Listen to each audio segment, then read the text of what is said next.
ఉన్నాడు. తర్వాత మనం అందరం ఆయనకు కుమారులుగా కుమార్తెలుగా మార్చబడ్డాం. But is our first born.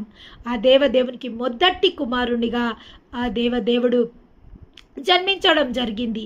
కాబట్టి ఒక జ్యేష్ఠ కుమారుని గురించి ప్రేలాపించినట్టు మీరందరూ ప్రేలాపించు ఒక గడియ రాబోతుంది.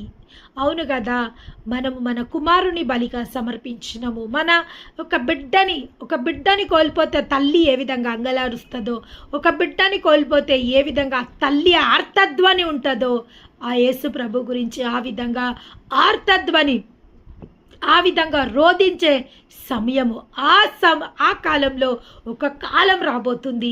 అప్పుడు ప్రతి ఒక్కరు పశ్చాత్తాపడి ఆ శిలువ దగ్గరకు వచ్చి, అయ్యా మా పాపంల నిమిత్తం మీరు మొత్తబడ్డారు, మా దోషంల నిమిత్తము మీరు గాయపరచబడ్డారు అయ్యా, ఈ యొక్క శిలువ మరణానికి కారణం మేమే అయ్యా, మా అతిక్రమముల ద్వారా, మా దోషంల ద్వారా, మా యొక్క